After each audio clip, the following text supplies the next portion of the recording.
Dear students, for the second time, I am trying to make you explain, make you understand the non-economic factors affecting entrepreneurship development. तो उसमें sociological factors मैंने तो discuss किए, अब तो psychological factors. Need achievement किसे कहते हैं शॉर्ट में? बड़ा बनने की चाहत दिमाग में हो, पैसों के एतबार से या स्टेटस के एतबार से। कोई डॉक्टर बनना चाहता है, कोई प्राइम मिनिस्टर बनना चाहता है, कोई जज बनना चाहता है। यानी दिमाग में ये हो पैसों के एतबार में मल्टी मिलियनर बनूंगा, मैं क्या अंबानी की तरह बनूंगा। तो ये अगर हो नीड अचीवमेंट, ये दिमाग में हो, तो ये मेजर डिटर्मिनेंट है। इकोनॉमिस्ट कहते हैं सबसे बड़ा वजह, सबसे बड़ी वजह जो है ना एंटरप्रेन्योरशिप डेवलपमेंट, वो यही है। जिसको ये दिमाग में हो वो फिर रास्ता ढूंढता है मैं कैसे ये चीज़ हासिल करूँ। मुश्किलात तो इसमें होते हैं, जो जितना बड़ा चाहेगा उसको उतने मुश्किलात आएंगे। अगर नीड अचीवमेंट सोसाइटी में हाई है, अगर ये चीज़ है दिमाग में मुझे बड़ा बनना है पैसे के एतबार से या स्टेटस रुतबे के एतबार से, तो चांस ऑफ एंटरप्रेन्योरशिप डेवलपमेंट वो भी हाई होंगे। अगर इसके बरक्स कम है नीड अचीवमेंट सोसाइटी में, तो एंटरप्रेन्योरशिप डेवलपमेंट भी नहीं हो सकती।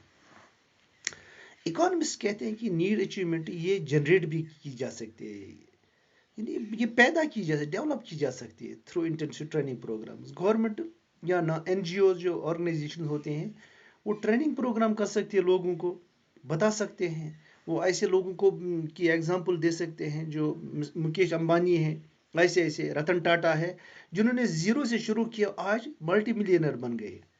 वो उन मुल्कों की एग्जांपल, मसलन जापान, जब उन्होंने ऑप्ट किया ये क्या कहते हैं एंटरप्रीनियरशिप, तो क्या वो तो छोटा मुल्क है लेकिन टेक्नोलॉजिकली वो डेवलप्ड वर्ल्ड है, डेवलप्ड कंट्री है। तो दूसरा है विड्रॉवल ऑफ स्ट्रेस। आपको पता बेटा, हर एक आदमी को उसको एक रेस्पेक्ट होता है समाज में।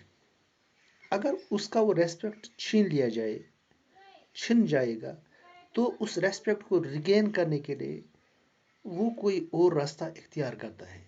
हैगन भी कहते हैं कि जो इंटरप्रीनरशिप जो आगाज होती है उसका एक वजह है कि जब किसी ग्रुप या किसी आदमी का स्टेटस रेस्पेक्ट छिन जाए, विड्रा किया जाएगा, वापस लिया जाएगा, छिन जाएगा उसको, तो इंटरप्रीनरशिप जो का आगाज होता है।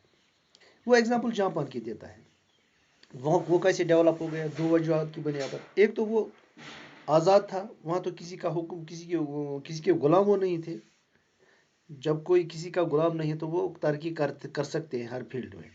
सेकेंडली वहाँ एक तबका था, समुराई कबीला था। वो पॉलिटिकली और ट्रेडिशनली, यानी उनके पास पॉलिटिकल पावर था। वो ट्रेडिशनली वहाँ तो अपर हैंड रखते थे, समाज को अपर हैंड वही चलाते थे।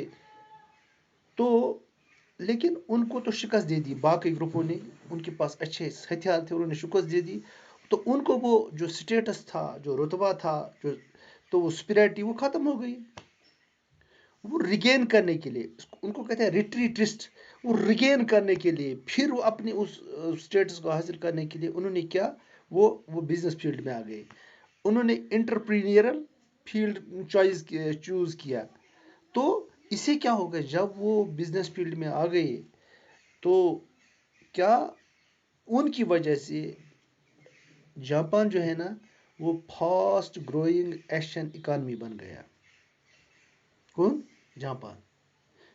तो ये हो गया दो, एक नीड अचीवमेंट, दूसरा विड्रॉवल ऑफ स्टेटस रेस्पेक्ट। अब गवर्नमेंट एक्शन क्या है? गवर्नमेंट एक्शन, गवर्नमेंट भी ये भी एक one of the most important factor, बहुत ज़्यादा इंपॉर्टेंट फैक्टर है जो एंटरप्रेन्योर डेवलपमेंट पर असर करता है। इकोनॉमिक डेवलपमेंट जो है वो ख्वाब रहती है, माशी तौर पर मुल्क को तरक्की याफ्ता बनाना ये ख्वाब रहता है अगर गवर्नमेंट सपोर्ट न करेगी एंटरप्रेन्योर्स को। क्योंकि एंटरप्रेन्योर्स ही माशी तौर पर इकनॉमिकली मुल्क को डेवलप कर सकते हैं, तरक्की याफ्ता बना सकते हैं। ये कैसे हो जाए? गवर्नमेंट क्या कर सकती है? वो क्लियर इंडस्ट्री पॉलिसी ला सकती है, اس کے ذریعے کیا وہ فیسلٹی دے سکتی تھی جو انٹرسٹڈ پرسنز ہیں، جو یہ انٹرپرینئر فیلڈ آپٹ کرنا چاہتے ہیں، ان کو فیسلٹی دے سکتے ہیں، فیسلٹی میں لون دے سکتے ہیں 5 سال 10 سال. پھر یہ نہیں، پھر آدھا لون جو بزنس اچھی طریقے سے ہینڈل کرے گا ان کو ماں بھی کر سکتا ہے. ایسے جو سروس وہ استعمال کرتے ہیں، مثال کے طور پر اپنے بزنس یونٹ میں وہ بجلی استعمال کریں گے، اس پر بھی ریلیکسیشن. تو بہت سے وہ ان کو ٹیکس نہیں دینا پڑے، ایسے ایسے ان کو فیسلٹیز دے دیں گے اور کنسیشن دے دیں گے ان کو. تو گورنمنٹ ایوارڈ بھی دے سکتے ہیں جو ایسا انٹرپرینئر جو اب بزنس اچھی طریقے سے چلائے، ایسے انسینٹیو دے سکتے ہیں تاکہ یہ ساؤنڈ بیس بن جائے کس انٹرپرینرشپ کی. اگر ساؤنڈ بیس انٹرپرینرشپ بن گئی، سمجھو وہ ملک ڈیولپ ہو گیا. گریٹ سکالرس، بڑے بڑے سکالر جو اکانومسٹ آئے ہیں، ان میں مدورا وہ کہتا ہے کہ انٹرپرینرشپ گروتھ ہندوستان میں لیٹ کیوں شروع ہو گئی. یہ اس وجہ سے کہ لوگ نہیں چاہتے تھے وہ بھی کریں کچھ. ان کے پاس انٹرپرینیورل موٹیویشن تھی، وہ موٹیویٹ تھے کہ we want to become something what we say beyond society thinking. ایسے لوگ تھے جن کا اعلیٰ وہ خواب تھا. بٹ جو پولیٹیکل سٹرکچر تھا، جو حکومتیں تھیں، وہ تو اس کی طرف دھیان نہیں دیتی تھی، وہ نان کمیٹڈ تھے. ان شارٹ ہم کہہ سکتے ہیں اگر گورنمنٹ کمیٹڈ ہو، اگر گورنمنٹ چاہتی ہو اکنامک ڈیولپمنٹ، تو انٹرپرینرشپ کو ڈیولپ ہونا ہی ہونا ہے. اور وہ سوسائٹی جہاں جہاں انٹرپرینرشپ نورش نہیں ہوتی ہے، پنپتی نہیں ہے، کین ناٹ ڈیولپ اکانومیکلی، وہ سوسائٹی ڈیولپ ہی نہیں ہو سکتی اکانومیکلی. والسلام.